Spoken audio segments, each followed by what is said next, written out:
Hello दोस्तों, स्वागत है आपका अपने यूट्यूब चैनल एसके टेक में।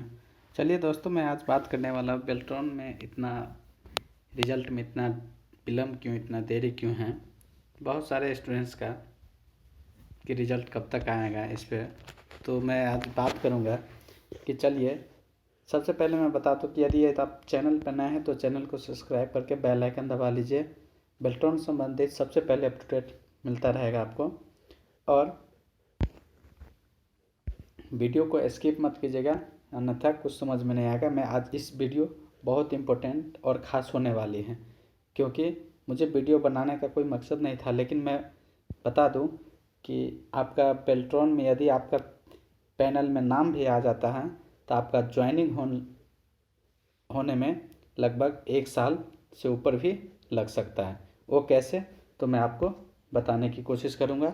वीडियो के लास्ट तक बने रहिएगा कि क्यों इतना टाइम लगता है और कैसे लगेगा टाइम, इसकी पूरी बात इस वीडियो में आपको मिलने वाला है। आप वीडियो को स्किप मत कीजिएगा।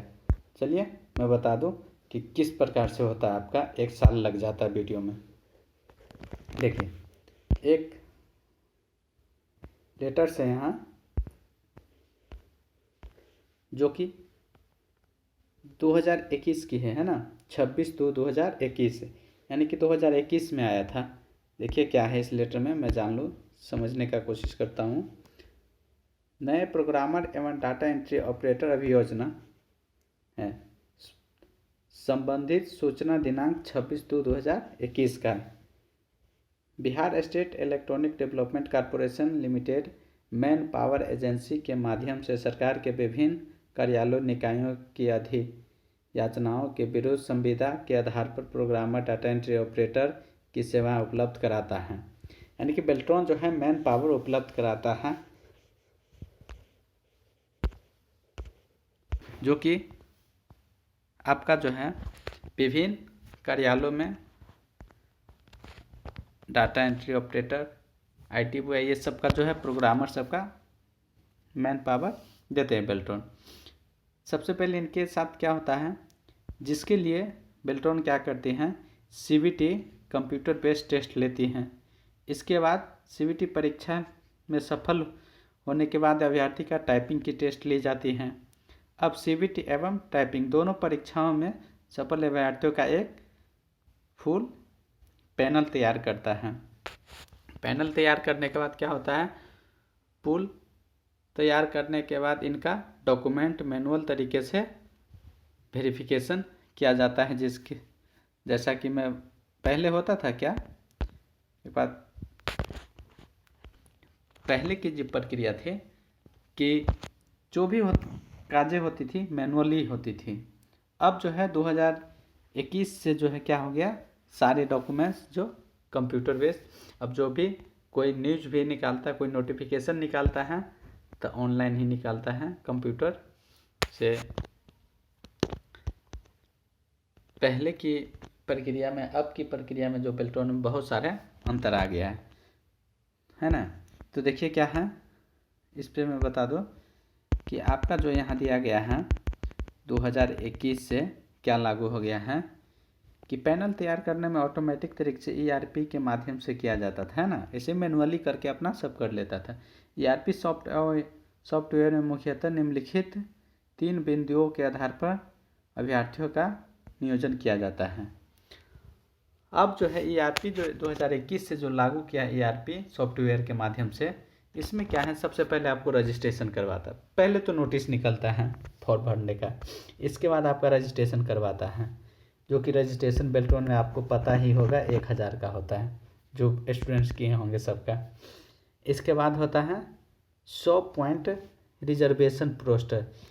ये जो है पॉइंट आपको समझने वाली बात है, यदि उसमें 100 पोस्ट है कहीं तो उसमें यदि आपको जॉब यदि लगता है तो सब कैटेगरी वाइज छांट लेता है कि किस कैटेगरी से कितना स्टूडेंट को लेना है, तब जाके आपको 100 पोस्ट को ये ज्वाइनिंग करते हैं और देते हैं।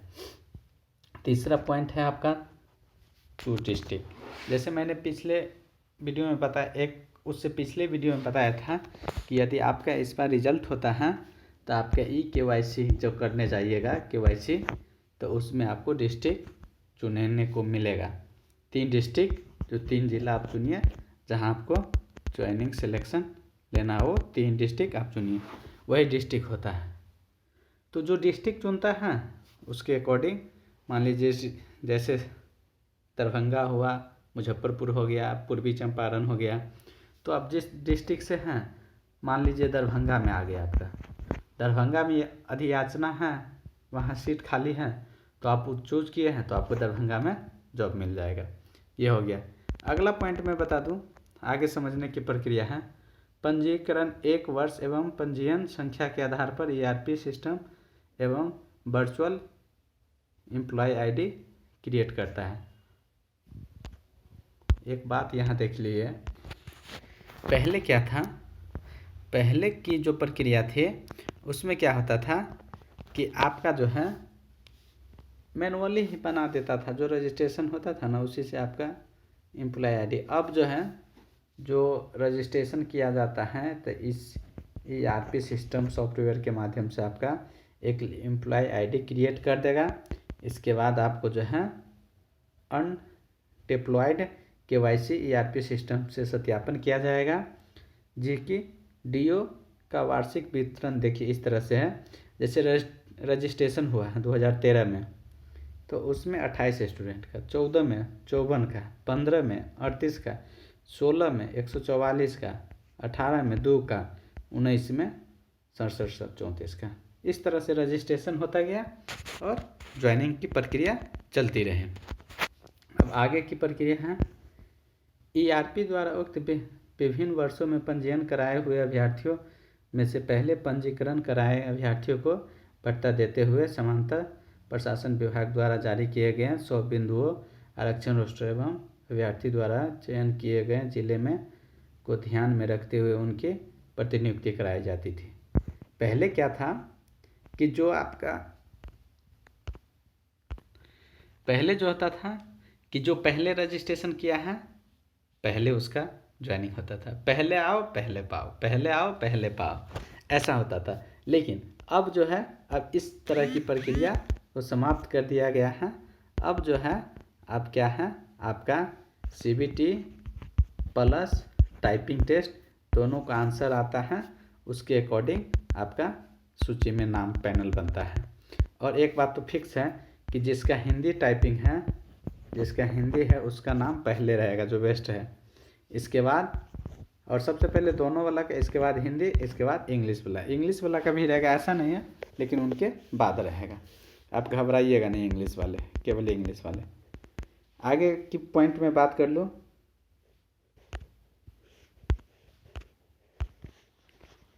अगला पॉइंट जो है इसमें बताया गया है, विभाग द्वारा ERP सिस्टम में ऑनलाइन याचिका करना होता है। बेल्ट्रॉन द्वारा अधियाचना को स्वीकृत किया जाता है। ERP के द्वारा उपयुक्त 1 और 2 बिंदु पर बनाए गए लॉजिक के मुताबिक कैंडिडेट को मैसेज द्वारा ऑफर भेजा जाता है। देन इसके बाद यदि कैंडिडेट को ऑफर आपको सेलेक्ट है, सही है, तो आप एक्सेप्ट कीजिए, यदि नहीं तो रिजेक्ट कीजिए। मान लीजिए कि आपको दिया गया दरभंगा डिस्ट्रिक्ट, मुजफ्फरपुर और वैशाली कुछ भी सेलेक्ट किए हैं, आपको दे दिया दूसरे डिस्ट्रिक्ट, तो आपको नहीं करना है तो मत कीजिए, रिजेक्ट कर सकते हैं ना। फिर अगले इंतज़ार तक रहिएगा आप। फिर जैसे मान लीजिए यदि आप एक्सेप्ट कर लेते हैं, तो एक्सेप्ट करने के बाद क्या होता है कि उसमें जो है जैसे एक्सेप्ट आप करते हैं तो उसमें आपको क्या होगा, फिर आपको एक्सेप्ट करने के बाद एक जो कैंडिडेट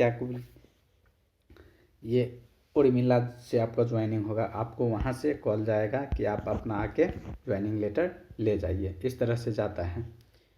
एजुकेशन के विरोध में सभी एक्सेप्टेंस के बाद वेंडर द्वारा आपको फिजिकली ऑफर लेटर के लिए वही जो उर्मिला के माध्यम से आपको कॉल जाएगा, वहाँ आपको बुलाएगा। विभाग द्वारा सेवा लौटाए जाने के बाद पुनः कैंडिडेट का KYC करना और पुनः प्रतिनियुक्ति के हेतु प्रविष्टि 1 और 6 को दोहराना होगा। अब इसमें बताया गया है कि यदि आप जिस विभाग में जाते हैं, यदि विभाग आपके काम से संतुष्ट नहीं है और संतुष्ट है तो आपको विभाग निकाल देता है, तो फिर आप बेल्ट्रॉन के पैनल में आ जाते हैं। आप बेल्ट्रॉन के पैनल में आ जाते हैं और जिस प्रक्रिया से आपका हुआ रहता है ज्वाइनिंग, फिर उसी प्रक्रिया से आपको गुजरना पड़ेगा। जब बेल्ट्रॉन के अधियाचिका आएगा तो आपको फिर ज्वाइनिंग का मौका मिलेगा।